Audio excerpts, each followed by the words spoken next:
السلام علیکم ورحمۃ اللہ وبرکاتہ۔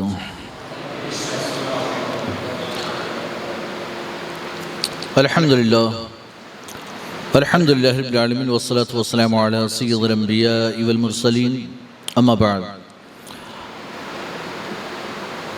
درس بخاری کا یہ ہمارا سلسلہ جاری ہے اور سلسلہ نمبر 30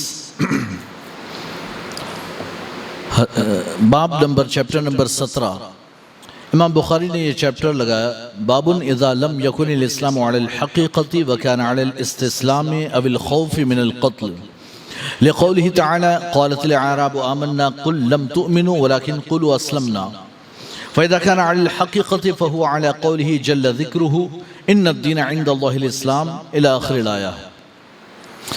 یہ باب ہے، یہ چیپٹر ہے جس کا نام یہ ہے کہ اسلام جب اپنی حقیقی معنی میں نہ ہو، اپنی حقیقت پر نہ ہو، حقیقی معنی میں نہ ہو، بلکہ قتل ہونے کے خوف سے یا صلح کے لیے ہو، صلح کے معنی میں ہو، صلح کے لیے یا قتل ہونے کے خوف سے اسلام قبول کیا ہو۔ اور یہ اللہ تبارک و تعالیٰ کے اس ارشاد اور اس آیت مبارکہ سے ثابت کہ اللہ تبارک و تعالیٰ نے قرآن پاک میں ارشاد فرمایا، قالت الاعراب آمنا، دیہاتیوں نے کہا کہ ہم ایمان لائے، دیہاتیوں نے کہا ہم ایمان لائے۔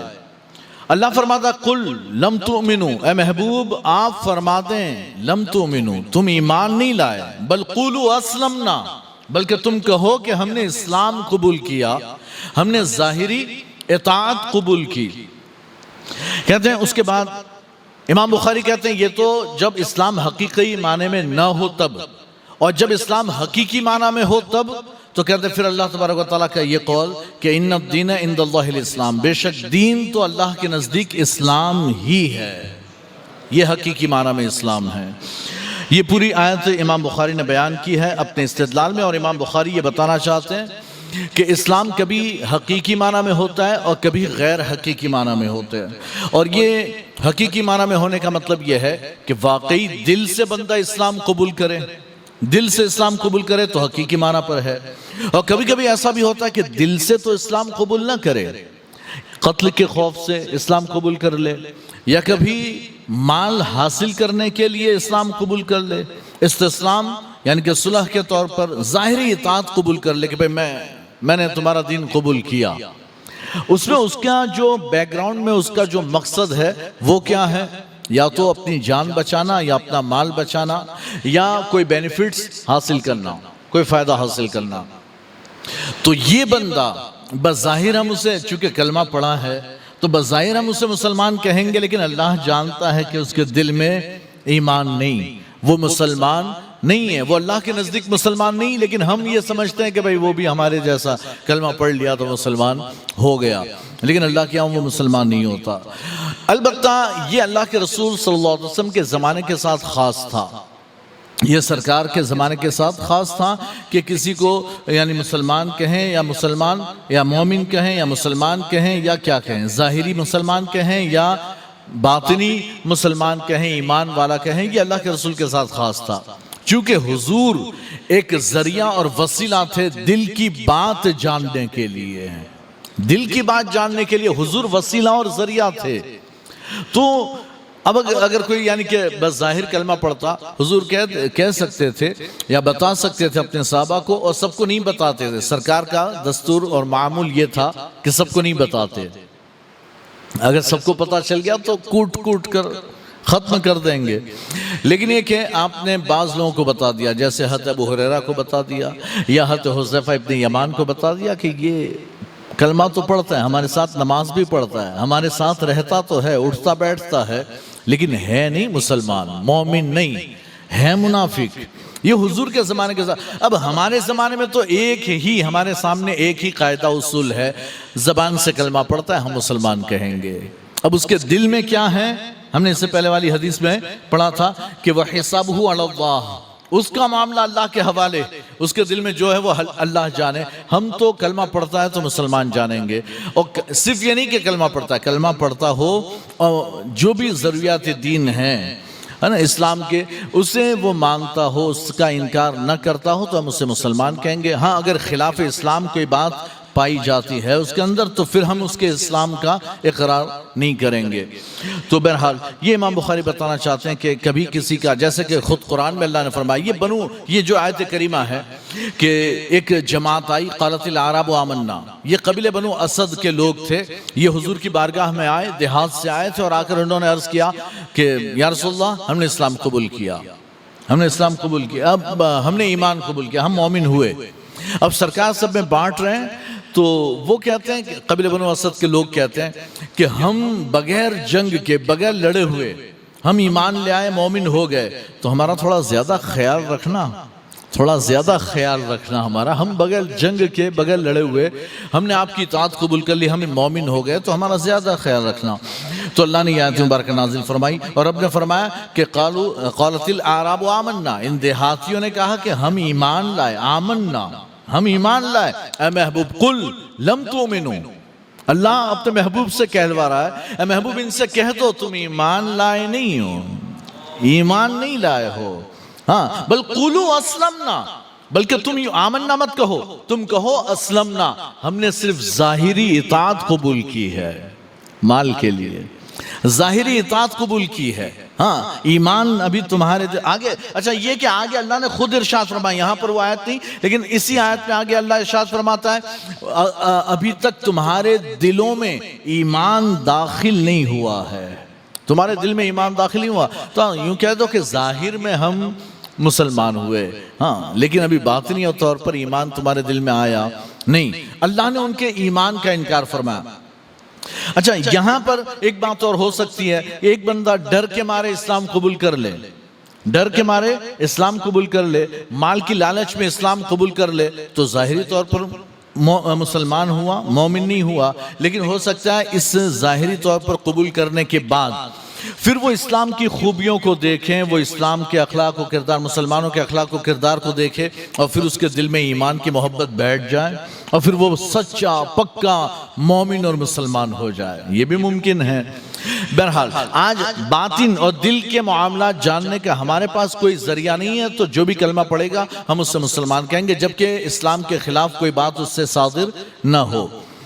ہمارے زمانے میں یعنی کہ حالات بڑے دشوار ہو گئے ہیں، آپ لوگ تو جانتے ہی ہیں، حالات بڑے دشوار ہو گئے ہیں۔ اب سوچیں کیسے کیسے لوگ، یعنی اللہ کے رسول کی ایک حدیث مبارکہ سرکار نے ارشاد فرمایا تھا کہ اخیر زمانہ ایک ایسا آئے گا کہ جس میں لوگ صبح یعنی ایمان میں ہوں گے، مسلمان ہوں گے تو شام میں کافر ہو جائیں گے، اور شام میں مسلمان ہوں گے تو صبح کافر ہوں گے۔ یہ حال ہمارے زمانے میں بھی ہو رہا ہے، ہمیں پتہ ہی نہیں چلتا کہ ایمان کب چلا گیا، کب چلا گیا۔ اب دیکھیں ایک آدھ کوئی یعنی کہ ایکٹر، کوئی کیریکٹر مر گیا، کوئی ایسا بندہ مرا جو مومن نہیں تھا، ایک ایسا بندہ مرا جو مومن نہیں تھا۔ اب ایسے بندے یعنی جس کے عقیدوں میں خرابی تھی، یا جس کا یعنی ایمان صحیح و درست نہیں تھا، وہ بندہ مرا، اور مرنے کے بعد اب ہمارے لوگ جذباتی ہو کر اس پر RIP لکھتے ہیں، rest in peace, rest in the peace, RIP۔ جیسے کہ میں نے اس سے پہلے بھی بتایا تھا، عرفان خان جب اس دنیا سے گیا نا، جو ایکٹر تھا عرفان خان، اسی طرح سے کوئی اور بھی ایک دو ایکٹر تھے جو دنیا سے گئے، تو لوگ اس پر RIP یعنی کہ اس کا فوٹو لگاتے فیس بک یا وغیرہ انسٹاگرام پر، اور اس پر RIP، بھائی rest in the peace. Rest in the peace کا کیا مطلب؟ اللہ تجھے جنت میں آرام سے رکھے۔ پہلے اس کا عقیدہ تو دیکھ لو کہ ہے کہ نہیں ہے۔ یعنی ایکٹنگ میں بھی جو بندہ کفر و شرک کرتا ہو وہ بھی کافر و مشرک ہو جائے گا، ایکٹنگ میں بھی کرتا ہو۔ اور ان کے ہاں تو بہت سے ایسے معاملات پائے جاتے ہیں، آپ ان کے انٹرویوز وغیرہ دیکھیں، آپ شاہ رخ خان کو دیکھ لیں، وہ کہتا ہے نام تو شاہ رخ خان ہے، نام تو شاہ رخ خان ہے، ہم سمجھتے مسلمان ہیں، لیکن آپ اس کے اعمال دیکھیں، اس کے عقائد دیکھیں، ہے نا، وہ کہتا ہے کہ بھئی روزہ تو وہ رکھیں جنہیں اللہ نے مال نہ دیا ہو، روزہ تو بھوکے ننگے لوگ رکھیں۔ روزہ کون رکھے؟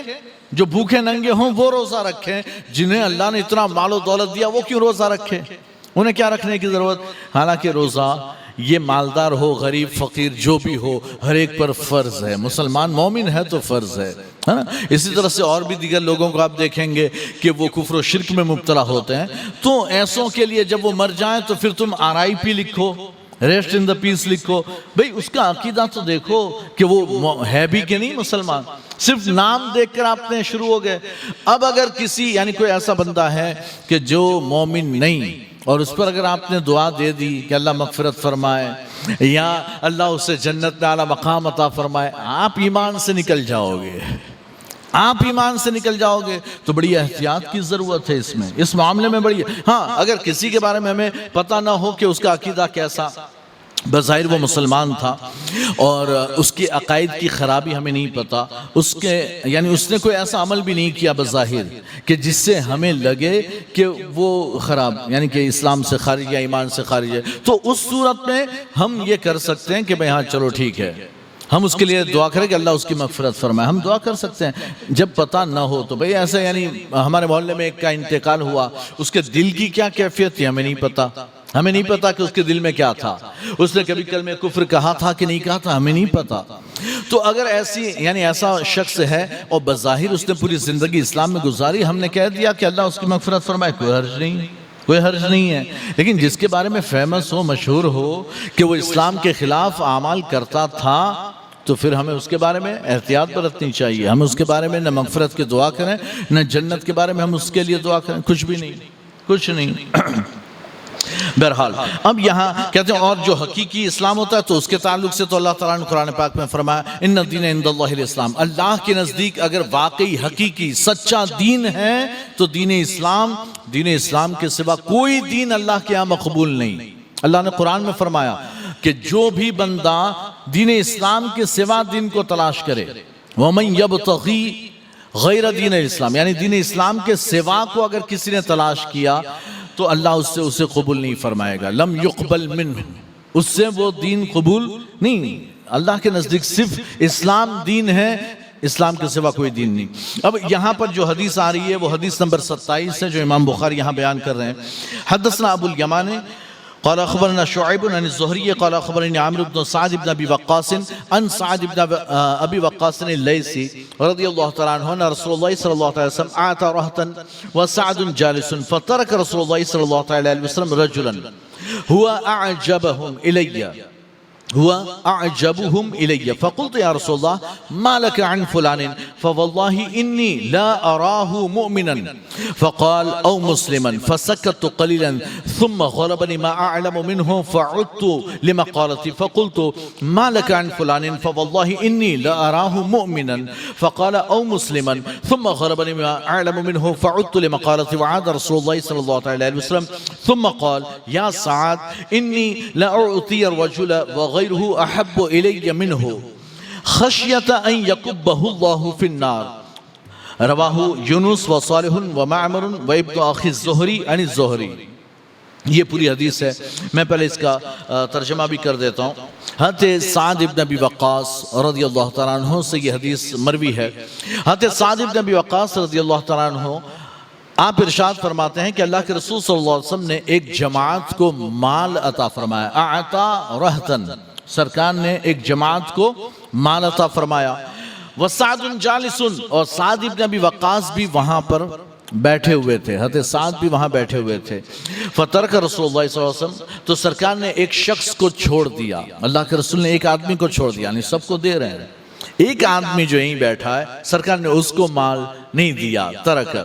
کہتے ہیں کہ فترک رسول اللہ صلی اللہ علیہ وسلم رجلاً، اللہ کے رسول نے ایک آدمی چھوڑ دیا، ہوا اعجبہم الی، جو ان سب میں میرے نزدیک زیادہ محبوب و پسندیدہ تھا۔ حضرت سعد ابن ابی وقاص کہتے ہیں سرکار جن کو دے رہے تھے نا، ان میں وہ بندہ جسے نہیں دے رہے تھے وہ میرے نزدیک زیادہ محبوب اور زیادہ پسندیدہ تھا، سرکار نے اسی کو چھوڑ دیا، اس کو نہیں دیا۔ تو کہتے ہیں کہ فقلتو، میں نے عرض کیا یا رسول اللہ ما لک عن فلان، یا رسول اللہ فلاں کے بارے میں آپ کا کیا خیال ہے، آپ نے اس کو مال نہیں دیا۔ واللہ، حضرت سعد قسم کھا کر کہتے ہیں واللہ لا اراہ مؤمنا، اللہ کی قسم مجھے پتا ہے کہ وہ مومن ہے، اللہ کی قسم، واللہ ہے نا، اللہ کی قسم، لا اراہ مؤمنا، اللہ کی قسم میں اسے مومن جانتا ہوں، اپنے علم کا اظہار کر رہے ہیں، اللہ کی قسم میں اسے مومن جانتا ہوں۔ مالک، آپ کو کیا ہوا کہ مالک ان فلان، آپ کو کیا ہوا کہ آپ نے فلاں کو نہیں دیا؟ واللہ لا اراه مؤمنا، اللہ کی قسم میں اسے مومن جانتا ہوں۔ فقال، تو سرکار نے فرمایا او مسلمن، سعد مومن کہ مسلمان؟ سعد مومن کہ مسلمان؟ سرکار فرماتے تو مومن، تو کہہ رہا ہے اللہ کی قسم میں اسے مومن جانتا ہوں؟ اے سعد مومن کہ مسلمان جانتا ہے؟ مسلمان جانتا ہے۔ حضرت سعد خاموش، حضرت سعد کہتے ہیں فسکت تو قلیلا، میں تھوڑی دیر خاموش رہا، میں تھوڑی دیر خاموش رہا، لیکن وہ ایک جذب، وہ جوش تھا۔ کہتے فغلبنی ما اعلم منہ، میں اس کے بارے میں جو جانتا تھا وہ علم مجھ پر پھر غالب آیا، یعنی کہ اس جاننے نے مجھے مجبور کیا کہ میں پھر عرض کروں اللہ کے رسول کی بارگاہ میں کہ یا رسول اللہ وہ تو مومن، آپ کیوں نہیں دے رہے ہیں اس کو، آپ کیوں نہیں دے رہے ہیں؟ تو حضرت سعد بن ابی وقاص رضی اللہ تعالیٰ عنہ نے پھر عرض کیا، تو حضرت سعد کہتے ہیں ثم غلبنی ما اعلم منہ، جو میں اس کے بارے میں جانتا تھا وہ مجھ پر پھر غالب آیا، یعنی کہ اس بات نے مجھے ابھارا، مجھے مجبور کیا کہ میں پھر عرض کروں۔ فعدت لمقالتی، میں نے اپنی بات دوبارہ دہرائی کہ یا رسول اللہ ما لک عن فلان فواللہ لا اراه مؤمنا، یا رسول اللہ فلاں کے بارے میں آپ کا کیا خیال؟ اللہ کی قسم میں تو اسے مومن سمجھتا جانتا ہوں۔ فقلت ما لک عن فلان فواللہ لا اراه مؤمنا، فقال او مسلما، سرکار نے پھر فرمایا یا مسلمان، مومن کہہ رہا یا مسلمان، مسلمان جانتے ہو؟ کہتے ہیں حضرت سعد پھر خاموش، کہتے ہیں ثم غلبنی ما اعلم منہ، پھر مجھے مجبور کیا، جو میں اس کے بارے میں جانتا تھا اس بات نے مجھے پھر مجبور کیا۔ فعدت لمقالتی، میں نے پھر دوبارہ یہ بات دہرائی، وعاد رسول اللہ صلی اللہ علیہ وسلم، اللہ کے رسول نے پھر دوبارہ وہی بات دہرائی، او مسلمن، سعد مومن کے مسلمان؟ ہاں کیا تیرا علم کیا، مومن کے مسلمان؟ کہتے ہیں ثم قال، اب جب یہ 3 مرتبہ ہو گیا تو کہتے ہیں پھر سرکار نے فرمایا یا سعد انی لأعطی الرجل وغیرہ احب الی منہ، اے سعد میں کسی کو دیتا ہوں حالانکہ اس کے سوا، میں جسے دیتا ہوں اس کے سوا میرے نزدیک زیادہ محبوب و پسندیدہ ہوتا ہے، تو دیتا کیوں ہے اس کو؟ جو پسند ہے اس کو نہیں دیا، اس کے غیر کو دیا، کیوں؟ خشیت ان یکبہ اللہ فی النار، اس ڈر سے کہ کہیں اللہ اسے اوندھے منہ جہنم میں نہ ڈال دے، اس ڈر سے اس کو دیتا ہوں کہ کہیں اللہ اسے اوندھے منہ جہنم میں نہ ڈال دے۔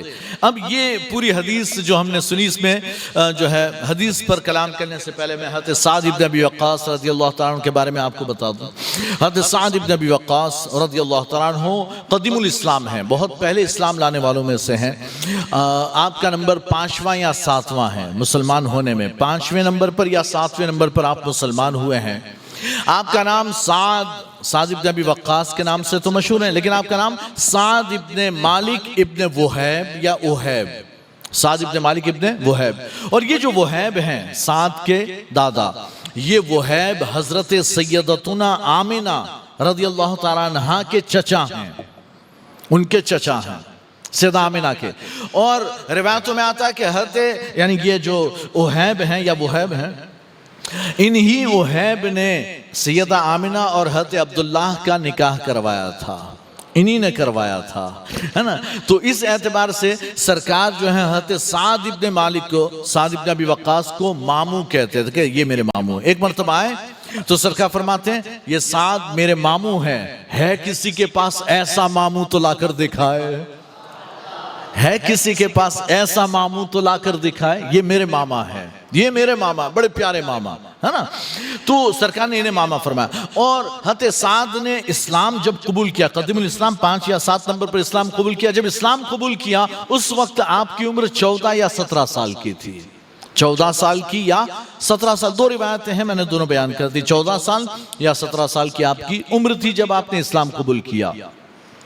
اور اسلام میں سب سے پہلا تیر اگر کسی نے کفار کے خلاف چلایا وہ سعد ابن ابی وقاص رضی اللہ تعالیٰ عنہ، پہلا تیر چلانے والے۔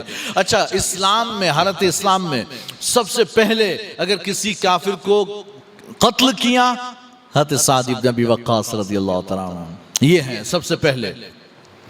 اچھا، یہ جنگ بدر میں، یعنی کہ جنگ بدر میں بھی شریک، جنگ احد میں بھی، جنگ خندق میں بھی، سارے غزوات میں حضور کے ساتھ رہے، سارے غزوات میں، اور حضور کے بعد بھی ساری جنگوں میں شریک ہوتے رہے۔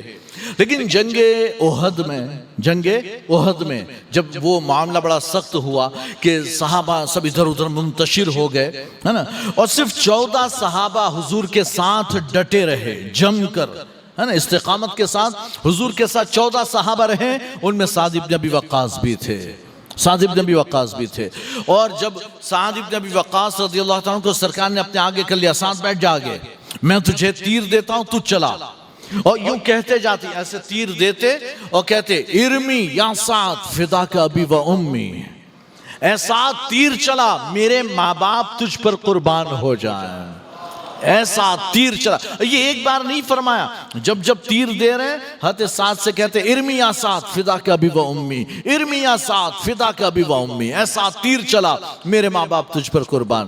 اور حضرت سعد کہتے ہیں میں نے دیکھا، میں اپنے تیر پہچانتا تھا، میں نے دیکھا کہ میں ایک تیر چلاتا، وہ جا کر کسی دشمن کو لگتا، سرکار وہی تیر پھر مجھے دوبارہ عطا فرماتے، وہی تیر خون لگا ہوا، وہی تیر مجھے دوبارہ عطا فرماتے، اور فرماتے ارمی یا سعد فداک ابی و امی، ایسا تیر چلا، میرے ماں باپ تجھ پر قربان۔ یہ جو دعا، یعنی یہ جو جملہ ہے کہ میرے ماں باپ تجھ پر قربان، یہ سعد بن ابی وقاص کے لیے فرمایا سرکار نے۔ حضرت سعد بن ابی وقاص کے سوا آپ نے حضرت طلحہ بن عبید اللہ کے لیے فرمایا، اور حضرت زبیر بن عوام کے لیے فرمایا کہ میرے ماں باپ تجھ پر قربان ہو جائیں۔ یہ 3 لوگوں کے لیے جملہ ارشاد فرمایا، اور یہ سعد بن ابی وقاص رضی اللہ تعالیٰ عنہ کو سرکار نے دعا فرمائی، دعا دی، اے اللہ، اللہم سدد سہمہ، ہے نا، وَأَجِبْ دَعْوَتَهُ، اے اللہ تو اس کا نشانہ بالکل درست فرما، اور اس کی دعا ہمیشہ قبول فرما۔ تو کبھی ان کا نشانہ چوکتا نہیں تھا، اور ان کی دعا کبھی رد نہیں ہوئی۔ اتنے مستجاب الدعوات، اور بڑے مشہور تھے کہ یہ بڑے مستجاب الدعوات، یہ جو دعا کر دیں قبول ہو جاتی تھی۔ حضرت عمر فاروق رضی اللہ تعالیٰ عنہ کے زمانے میں آپ بحرین میں، ہے نا، وہاں گورنر تھے، حاکم تھے، گورنر بحرین میں۔ تو وہاں بحرین کے لوگ بڑے ٹف، ہے نا، کہیں کے لوگ بڑے ٹف ہوتے ہیں کہ امام کو ٹکنے ہی نہیں دیتے، ہوتے کہ نہیں؟ ہاں، امام کو حیران پریشان کرتے رہتے ہیں کہ امام صاحب میں یہ خطا، امام صاحب کی یہ غلطی، امام صاحب ایسے، امام صاحب ایسے، وہ پیچھے پڑے رہتے ہیں، ایک گیا تو دوسرا گیا تو تیسرا، وہ لائن لگی رہتی ہے، وہاں کوئی امام ٹکتا ہی نہیں، ہے نا۔ تو بحرین کے لوگ بھی ایسے بڑے ٹف تھے۔ تو وہاں حضرت سعد بن ابی وقاص، یہ حاکم تو امامت بھی، جو حاکم ہوتا تھا وہ امامت کراتا تھا، حضرت سعد بھی امامت کرتے تھے۔ تو انہوں نے شکایتیں پہنچائی حضرت عمر تک، تو حضرت عمر کو جب شکایتیں ملی تو حضرت عمر رضی اللہ تعالیٰ عنہ نے انہیں معزول کر دیا، دوسرے کو حاکم بنا کے، دوسرے کو بھیج دیا حاکم بنا کر، ان سے کہا کہ آپ واپس آ جاؤ۔ جب واپس آئے تو حضرت عمر نے حاضر کیا کہ ہاں بھائی آ جاؤ، دربار میں حاضر ہو جاؤ، تمہارے خلاف یہ شکایتیں ملی ہے۔ تو حضرت سعد بن ابی وقاص آ گئے، وہ جو شکایت تھی وہ بھی ایسی شکایت تھی، مثال کے طور پر یہ کہ وہ رات کے وقت یعنی کہ وہ کسی سے ملاقات نہیں کرتے۔ تو حضرت سعد نے کہا بھئی وہ میرا اور میرے رب کا وقت ہے، عبادت کا وقت ہے، میں دن میں تو کام کرتا ہوں، بس رات میں کسی سے ملاقات میں نہیں کرتا ہوں، میرے رب کا خاص وقت ہے۔ اس طرح کی یعنی چھوٹی موٹی ایسی شکایتیں تھی کہ جس کا جواب حضرت سعد نے دے دیا۔ پھر سعد بن ابی وقاص کہتے ہیں اے اللہ، دعا کر رہے ہیں، اے اللہ اگر یہ لوگ جنہوں نے مجھ سے، یعنی وہ شخص، وہ آدمی جس نے میری شکایت کی ہے، اگر وہ جھوٹا ہے اور وہ صرف شہرت چاہتا ہے، وہ جھوٹا ہے، تو اے اللہ تو اس کی عمر لمبی کر دے، تو اس کی عمر لمبی کر دے، اسے فتنوں میں مبتلا فرما، اسے فقر و فاقہ میں مبتلا فرما۔ بس اتنی دعا کی، کہتے پھر لوگوں نے دیکھا کہ وہ 100 سال سے بھی زیادہ جیا، اس کی زندگی لمبی ہو گئی، لیکن لمبی ہونے کے ساتھ ساتھ بیماریوں میں مبتلا، فتنوں میں مبتلا، فقر و فاقہ میں مبتلا، بھیک مانگتا پھرتا تھا، لوگ لات مار کر باہر پھینک دیتے تھے۔ یہ حضرت سعد کی دعا کا نتیجہ تھا، ہے نا۔ تو بڑے مستجاب الدعوات حضرت سعد بن ابی وقاص، آپ فاتح ایران کہلاتے ہیں، فارس اسلام کہلاتے ہیں، شہسوار اسلام، فاتح ایران، ایران کو آپ نے فتح کیا۔ اور ایک بڑی پیاری بات میں نے آپ کے تعلق سے پڑھی اور مجھے یعنی کہ وہ دل پر ایسی جم گئی حضرت سعد کے بارے میں. وہ کیا کہ آپ ہی ہیں جنہوں نے مدائن کو فتح کیا. مدائن جب مدائن فتح کیا تو وہاں رہنے لگے اور آپ حاکم مدائن کے. پورا لشکر وہاں پر رہتا تھا اور وہاں بستی جو تھی نا وہ عیسائیوں کی بستی تھی. تو ان پر ٹیکس بھی لاگو کیا کہ بھئی آپ ہمارے یعنی کہ ہم نے فتح کر لیا تو اب یہ علاقہ ہمارا اور ہم آپ کو پروٹیکٹ کریں گے, آپ کی حفاظت کریں گے تو آپ کو ٹیکس دینا پڑے گا. ٹیکس کیوں دیا جاتا ہے؟ تاکہ اس کے ذریعے ہمیں پروٹیکشن ملے, ہماری حفاظت ہو اور ہمارے لیے سویدھائیں اپلبدھ ہو, ساری فیسلٹیز ہمیں گورنمنٹ دے, اس کے لیے ہم ٹیکس ادا کرتے ہیں. تو کہتے ہیں تمہیں ٹیکس دینا پڑے گا. انہوں نے کہا بالکل ہم ٹیکس دیں گے. کہا ٹھیک ہے تو پھر تم اپنی زندگی گزار سکتے ہو, اپنے دین پر رہ کر بھی گزار سکتے ہو. مسلمان ہونا تو ہو, نہیں ہونا کوئی بات نہیں. تو رہتے تھے. کچھ مہینے گزرے کہ اچانک وہاں یعنی فوج میں وہاں جو رہتے تھے لوگ ان کو کچھ نہیں ہوتا تھا. فوج جو تھی اس میں بہت سے لوگوں کو بیماریاں ہونے لگی, بیمار پڑنے لگے, آب و ہوا راس نہیں آئی. وہاں کی آب و ہوا فوج کو, لشکر کو راس نہیں آئی. تو خط لکھا حضرت عمر کو. حضرت عمر نے کہا ایک کام کرو, چھوڑ دو اور چھوڑ کر جو ہے کہیں اور آپ شہر بسا لو. تو کوفہ شہر حضرت سعد نے بسایا ہے.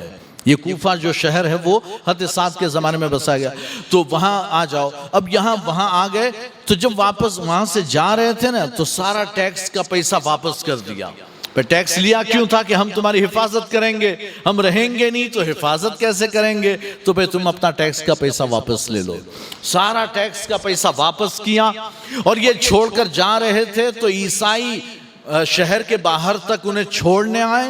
سارے عیسائی رو رہے تھے اور کہہ رہے تھے کہ آپ لوگ ہمیں چھوڑ کر مت جاؤ اور کبھی موقع ملے تو دوبارہ ہم پر حکومت کرنے تم ہی لوگ آنا, کہیں کوئی اور نہ آ جائے, کوئی اور نہ آ جائے, تم ہی لوگ آنا, ہے نا. رو رو کر انہوں نے الوداع کہا. تو کہنے کی بات یہ کہ اس طور پر مسلمانوں نے غیروں پر حکومت کی ہے کہ جب وہ چھوڑ کر جا رہے ہیں تو غیروں کی آنکھوں میں آنسو ہے کہ بھئی تم مت جاؤ ہمیں چھوڑ کر. بہرحال یہ حدیث جو پوری بیان کی ہے حضرت سعد ابن ابی وقاص رضی اللہ تعالیٰ عنہ نے پہلے تو اسلوب یہ اختیار کیا حضرت سعد نے کہ سعد بیٹھے ہوئے تھے. حضرت سعد کیا کہہ رہے ہیں؟ سعد ابن ابی وقاص سے روایت ہے کہ اللہ کے رسول ایک جماعت کو دے رہے تھے. اب ان رسول اللہ صلی اللہ علیہ وسلم اعطى رہتن, سرکار نے ایک قوم کو مال دیا. رہت کہتے ہیں کس کو؟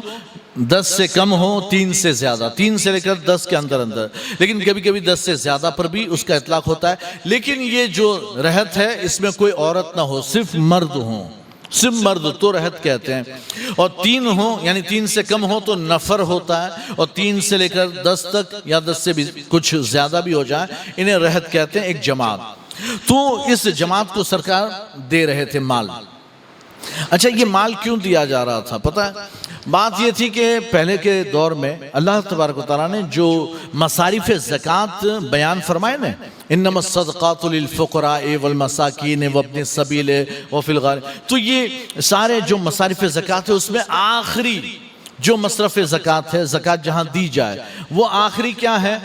مؤلفۃ القلوب. مؤلفۃ القلوب یعنی غیر مسلموں کو زکوٰۃ دی جائے. کس کو؟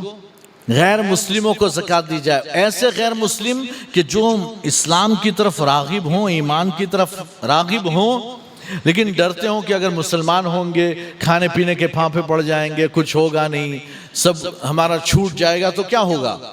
تو ان کے دل کو مضبوط کرنے کے لیے زکوٰۃ میں سے مال دیا جاتا تھا کہ بھئی دو اور آ جاؤ تمہیں دیا جائے گا, تم فقر و فاقہ سے ڈرو مت, ہے نا. تو یہ اس طور پر دیا جاتا تھا. بعد میں صدیق اکبر کے زمانے میں سارے صحابہ کا اس بات پر اجماع کہ اب یہ کینسل, اب انہیں زکوٰۃ نہیں دی جائے گی. کیوں؟ اس لیے کہ دین مکمل ہو چکا, پھیل چکا, دین کی دعوت پھیل چکی. اب جس کو قبول کرنا ہو کرے, نہ کرنا ہو نہ کرے, جسے رہنا ہو رہے, جسے چھوڑ کر جانا ہو جائے, کوئی فرق نہیں پڑتا, کوئی فرق نہیں پڑتا. اسلام یاد رکھیے, اسلام آپ کا محتاج نہیں, اسلام آپ کا محتاج نہیں, آپ اسلام کے محتاج ہو. اگر آپ میں سے کوئی پوری ایک بستی چھوڑ کر چلی جانا کہ اسلام ہم سب جو ہے نا اسلام چھوڑتے ہیں, کچھ نہیں بگڑنے والا. اللہ جب تک تم مسلمان تھے تو تمہارے خلاف میں جو لوگ تھے نا, اللہ ان کو اسلام دے گا, وہ تمہارے خلاف کھڑے ہو جائیں گے, وہ مسلمان ہو کر کھڑے ہو جائیں گے. آپ دیکھیں تاتاریوں کے ساتھ یہ کیا ہوا, چنگیز خان، ہلاکو خان، مسلمانوں کا قتل عام کیا۔ کیسا قتل عام کیا کہ انہوں نے بغداد میں ہے نا کھوپڑیوں کے مینار بنائے، کھوپڑیوں کے مینار بنائے۔ دریائے دجلہ وہ خون سے لال کئی دنوں تک بہتا رہا، لال لال پانی بہتا رہا۔ اتنا قتل عام کیا مسلمانوں کو، لاکھوں مسلمان شہید کیے۔ لیکن پھر انہی میں ایک بندہ کھڑا ہوا جس نے اسلام قبول کیا، ایک بندے نے اسلام قبول کیا، اور جب انہوں نے اسلام قبول کیا تو اب وہ مسلمانوں کے ساتھ، یہ عثمانیوں کے ساتھ مل کر پھر تاتاریوں کے خلاف جنگ کی اور تاتاریوں کو شکست دی ہے، تو پھر اسلام کا بول بالا ہوا۔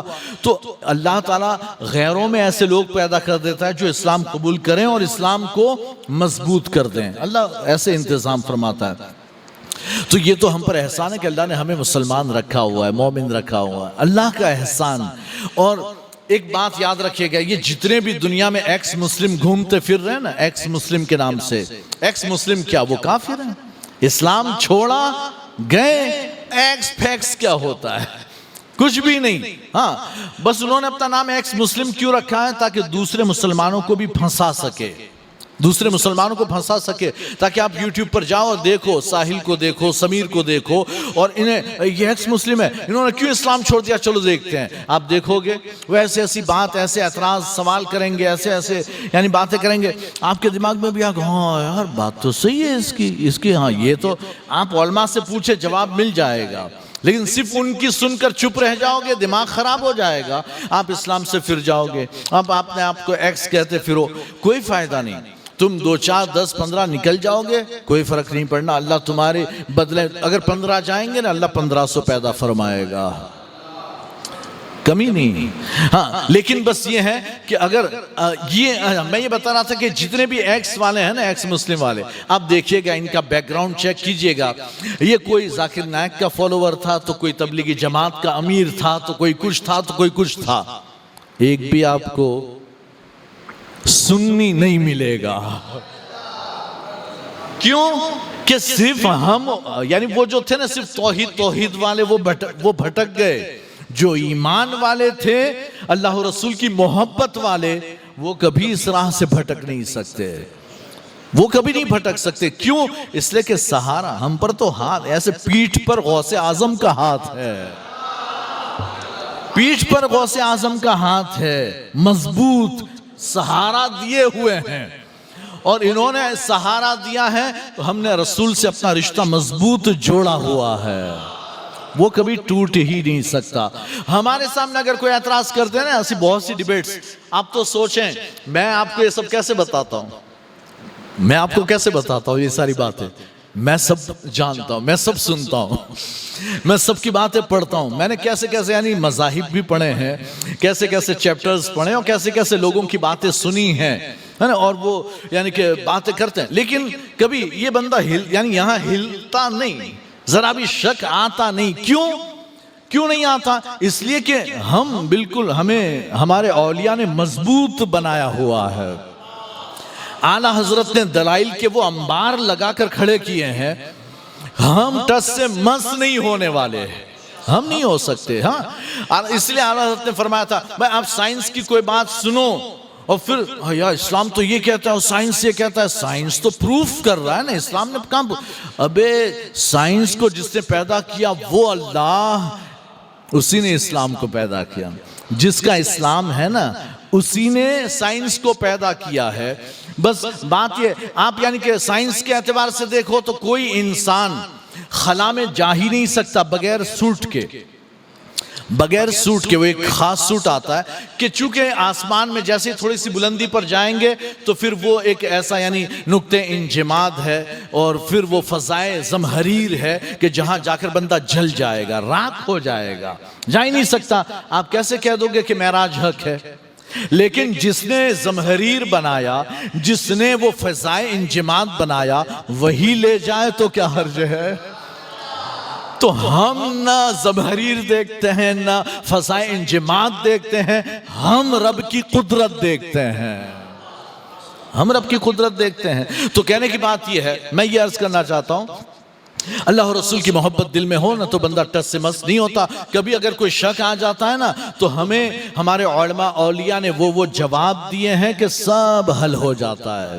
اور سیدی سرکار اعلیٰ حضرت نے اس لیے فرمایا کہ ہمیں یہ نہیں کرنا ہے کہ اسلام دیکھو اور اسے ہم جانچیں کس پر؟ سائنس کے ترازو میں جانچیں کہ اسلام میں یہ بات ہے سائنس میں صحیح ہے کہ نہیں. نہیں، اعلیٰ حضرت فرماتے سائنس کو اسلام کا خادم بنا دو. سائنس کو اسلام کا خادم بناؤ کہ سائنس یہ کہتی ہے، ہمارا اسلام تو پہلے سے کہہ رہا ہے. اسلام پہلے سے کہتا ہے. یہ سائنس جو ہے نا وہ ہم پر مسلط نہیں، وہ ہماری نوکر ہے، وہ ہماری خادمہ ہے، وہ نوکرانی ہے ہمارے گھر کی، شریعت اسلامیہ کی. تو سائنس تو شریعت کی خدمت کرتی ہے. ہاں یہ اور بات ہے کہ اسے بہت ٹائم لگتا ہے پروف کرنے میں، اسے بہت ٹائم لگ جاتا ہے. آج دیکھیں ایک وہ وید ہے، وہ پوری دنیا کو یہ کہتا پھر رہا ہے کہ تم مسلمانوں کی طرح بیٹھ کر پیشاب کرو. ایک وید ہے نا، مجھے نام تو یاد نہیں، لیکن وہ پوری دنیا کو یہ کہتا پھرتا ہے کہ تم مسلمانوں کی طرح بیٹھ کر پیشاب کرو. کہ جیسے مسلمان بیٹھ کر کرتے ہیں نا تو ان کا سارا بلیڈر پیشاب سے خالی ہو جاتا ہے، تو انہیں کوئی خطرناک بیماری نہیں ہوتی. تم کھڑے کھڑے ایسے ہی ویسے کر لیتے ہو تو بلیڈر میں تھوڑا سا پیشاب رہ جاتا ہے، جس کی وجہ سے تمہیں بیماریاں ہوتی ہے. وہ پوری دنیا کو دعوت دے اور اس لفظ کے ساتھ دعوت دیتا ہے مسلمانوں کی طرح بیٹھ کر پیشاب کرو، اس لفظ کے ساتھ. تو آپ سوچیں حضور نے 1400 سال پہلے فرمایا تھا بیٹھ کر پیشاب کرو، بیٹھ کر پیشاب کرو، یہ حضور نے فرمایا تھا. ٹھیک ہے، اسی طرح وہی وید، اسی وید کی دوسری بات کیا ہے؟ وہ کیا کہتا ہے کہ جتنے لوگ کھڑے ہو کر پانی پیتے ہیں، کسی کی باپ کی اوقات نہیں کہ ان کے گھٹنوں کا درد اچھا کر سکے. کہتا ہے جو بھی کھڑے ہو کر پانی پیتا ہے، کسی کے باپ کی اوقات نہیں کہ اس کے گھٹنوں کا درد وہ اچھا کر سکے. گھٹنے اسی کے درد نہیں کرتے جو بیٹھ کر پانی پیتا ہے. اور یعنی اس کا علاج، یعنی گھٹنے اگر آپ کے درد بھی کرتے ہو نا تو علاج اسی کا ممکن جو بیٹھ کر پانی پیتا ہو. جو کھڑے کھڑے پیتا ہو کہتے ہیں اس کا علاج کبھی ہو ہی نہیں سکتا، پاسبل ہی نہیں ہے. یہ وہ کہتا ہے. تو ایسے، یہ تو میں نے 2 مثالیں دی، ایسی بہت سی باتیں ہیں کہ جو اسلام نے ثابت کی، پہلے سے حضور نے فرمایا، اب جا کر وہ کیا ہو رہی ہے؟ اب ثابت ہو رہی ہے. اللہ کے رسول نے فرمایا کہ رات میں سو تو اپنے سارے برتن ڈھانپ دو، اس میں کھانا ہو کہ نہ ہو، یا تو الٹے کر دو یا ڈھانپ دو. کیوں؟ آج آپ دیکھو آپ کے گھروں میں چھپکلیاں گھوم رہی ہوتی ہے اور اس کا زہر آپ کے اس میں آئے گا تو پھر وہ برتن قابل استعمال نہیں رہیں گے. آپ کے پانی میں وہ زہر آ سکتا ہے. اب بہت سی چیزیں خرابیاں ہیں. بہرحال تو کہنے کی بات یہ کہ سرکار نے 1400 سال پہلے سے جو بیان کیا وہ اب دھیرے دھیرے ثابت ہوتا جا رہا ہے، دھیرے دھیرے ثابت ہو رہا ہے. چلیں تو یہ ایک جماعت بیٹھی تھی، سرکار مال دے رہے تھے، حضرت سعد بھی وہاں بیٹھے ہوئے تھے. کہتے فَتَرَكَ رسول اللہ صلی اللہ علیہ وسلم رجلا، کہتے ایک شخص کو اللہ کے رسول نے چھوڑ دیا، وَهُوَ أَعْجَبُهُمْ، اور وہ بندہ ہے نا دوسروں سے میرے نزدیک کیا تھا؟ زیادہ محبوب و پسندیدہ تھا. مجھے وہ بندہ بڑا پسند تھا. هُوَ أَعْجَبُهُمْ إِلَيَّ، میرے نزدیک وہ زیادہ پسندیدہ. تو میں نے عرض کیا تھا حضرت سعد کہتے یا رسول اللہ یہ فلاں کے بارے میں آپ کا کیا خیال ہے؟ آپ کیوں نہیں دے رہے ہیں؟ آپ اس کو مومن نہیں سمجھتے؟ وہ مسلمان نہیں ہے، اس کے لیے نہیں دے رہے ہیں؟ اس کے لیے نہیں دے رہے ہیں؟ اللہ کی قسم میں اسے مومن جانتا ہوں. تو سرکار نے صرف ٹوکا او مسلمن. یا سعد اللہ کی قسم کھا کر یہ کہہ رہا ہوں یقین کے ساتھ کہ میں اسے مومن جانتا ہوں. بھئی ایمان تو دل کا معاملہ ہے، ایمان تو دل کا معاملہ، اور یہ دل کا معاملہ تو غیب ہے، وہ تم جانتے نہیں، وہ تم جانتے نہیں. تو کسی کے دل کے معاملے میں تم کیسے کہہ سکتے ہو قسم کھا کر یقین کے ساتھ کہ اس کے دل میں کیا ہے؟ تو تمہیں یوں کہنا چاہیے کہ واللہ لأراہ مسلمن، یا رسول اللہ اللہ کی قسم میں اسے مسلمان سمجھتا ہوں. یعنی ظاہری طور پر تو مسلمان ہے ہی، باطن کا علم اللہ کے یہاں، اللہ جانتا ہے نا. اور اسی لیے آپ دیکھیں کہ بھئی حضرت خالد بن ولید، حضرت زید بن اسامہ بن زید، انہوں نے ایک کلمہ پڑھنے، یعنی کہ جنگ میں ایک نے کلمہ پڑھ لیا پھر بھی قتل کر دیا. تو سرکار نے کیا فرمایا؟ اے خالد تمہاری اس کا، اے اللہ خالد کے اس کام سے میں بری ہوں، میں اس کے کام میں ساتھ نہیں. اور حضرت اسامہ سے کیا انہوں نے کہا کہ یا رسول اللہ اس نے ڈر سے کلمہ پڑھ لیا تھا، وہ دل سے نہیں پڑھ رہا تھا. تو سرکار نے فرمایا تو نے دل چیر کر دیکھا تھا؟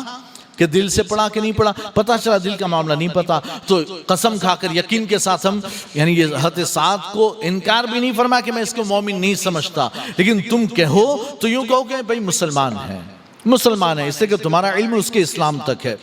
اچھا پھر جو ہے یہ 3 مرتبہ انہوں نے دہرایا، وہ کہہ رہے ہیں کہ بار بار وہ ایک جوش آ رہا تھا کہ یار وہ مومن ہے پھر بھی سرکار اسے نہیں دے رہے ہیں، باقی سب کو دے رہے ہیں۔ تو آخر میں سرکار نے فرمایا اے سعد، اب یہ سمجھا رہے ہیں کہ میں کیوں نہیں دے رہا ہوں، تو کہہ رہے ہیں سعد بات یہ ہے کہ میں اسے دیتا ہوں، ہے نا، میں کسی کو دیتا ہوں حالانکہ اس کا غیر میرے نزدیک زیادہ محبوب و پسندیدہ ہوتا ہے۔ وجہ کیا ہے کہ کہیں یہ تو نیا ہے، بظاہر یا تو مسلمان ہوا یا نیا ہے یا ابھی ہوا ہی نہیں، آنے کی کوشش میں ہے، ٹرائی میں ہے، اور یہ تو پکا مومن ہے، اس سے تو مجھے ڈر خطرہ نہیں کہ یہ ایمان چھوڑ کر کفر میں چلا جائے گا، اس سے خطرہ نہیں، تو میں اس کو اگر نہیں بھی دوں گا نا تو وہ صبر کر لے گا، وہ ایمان چھوڑ کر جانے والا نہیں ہے۔ ڈر تو اس کا ہے کہ اگر یہ فقر و فاقہ میں رہا اور کہیں ڈر کے مارے اسلام چھوڑ کر بھاگ گیا تو اللہ اوندھے منہ جہنم میں ڈال دے گا، اس لیے اس کو دے رہا ہوں، اس کو چھوڑ رہا ہوں۔ جس پر مجھے یقین ہے اسے چھوڑ دیا، جس پر مجھے یقین ہے کہ وہ مومن پکا، میں نے اسے چھوڑ دیا ہے، کہ وہ تو جانے والا نہیں، اپنا ہے، وہ تو اپنا، لیکن جس کے جانے کا خطرہ تھا میں نے اسے دے دیا کہ بھئی تو لے جا اور اسلام چھوڑنا مت۔ اچھا یہ اب سٹارٹنگ ہے تو کیا ہے کہ بھئی وہ کبھی ادھر ہو سکتے ہیں ادھر ہو سکتے ہیں، لیکن پھر جب مال سے تو یعنی کہ کمفرٹیبل ہو گئے کہ بھئی ہاں فقر و فاقہ تو نہیں ہے، لیکن اس کے بعد پھر وہ دھیرے دھیرے اسلام کی تعلیمات جاننے کے بعد، اللہ رسول کے بارے میں جاننے کے بعد پھر دل میں ایمان مضبوط ہو جاتا ہے۔ تو اس طرح سے اللہ کے رسول صلی اللہ علیہ وسلم نے یہ حدیث مبارکہ میں ہمیں یہ یعنی تنبیہ فرمائی کہ کسی کے دل کا معاملہ ہم حتمی اور یقینی طور پر نہیں کہہ سکتے ہیں، جو ظاہر ہے اس کا اظہار کریں۔ ہم ظاہر میں آج یہ تو حضور کے زمانے کی بات، آج تو ہم مومن بھی کہہ سکتے ہیں، مسلمان بھی کہہ سکتے ہیں، اس لیے کہ جو بھی نماز پڑھتا ہوگا، کلمہ پڑھتا ہوگا، اسلام کے خلاف کوئی بات نہیں، ہم کہیں گے ہاں بھئی یہ سارے مومن ہیں، یہ سب مومن ہیں، یہ سب مسلمان ہیں، ہے نا۔ اچھا مومن اور مسلمان میں ہے نا بظاہر تو حقیقت میں دونوں ایک ہی ہیں، جو مومن وہ مسلمان، جو مسلمان وہ مومن، لیکن کبھی کبھی یہ فرق ہوتا ہے کہ جو ظاہری طور پر مسلمان ہو وہ مسلمان، اور جو ظاہری طور پر بھی ہو باطنی طور پر بھی ہو وہ مومن، وہ مومن۔ بہرحال یہ ہماری حدیث تھی۔ آگے امام بخاری نے فرمایا کہ اس حدیث کو یونس نے بھی روایت کیا ہے، صالح نے بھی روایت کیا، معمر ابن راشد نے بھی روایت کیا، اور ابن شہاب زہری کے بھائی کے بیٹے یعنی ابن زہری کے بھتیجے انہوں نے روایت کیا امام ابن شہاب زہری سے۔ تو یہ روایت جو ہے ابن شہاب زہری سے بھی روایت ہے، یہ یعنی امام بخاری نے جو بیان کی یہ بھی ابن شہاب زہری سے، اور اس کی مطابعت میں یعنی کہ تائید میں یہ امام بخاری نے اور بھی سند بیان کی کہ صرف یہ ابن شہاب زہری سے روایت کرنے والے جو ہے صرف شعیب نہیں ہے، بلکہ شعیب کے علاوہ یونس، صالح، معمر اور ابن شہاب زہری کے بھتیجے یہ 4 بھی ہیں جنہوں نے ابن شہاب زہری سے اس حدیث کو روایت کیا ہے۔ یہاں تک ہماری یہ حدیث تھی۔ پھر آگے 18واں چیپٹر ہے، وہ انشاءاللہ پھر ہم آئندہ ہفتے میں پڑھیں گے۔ السلام علیکم ورحمۃ اللہ وبرکاتہ۔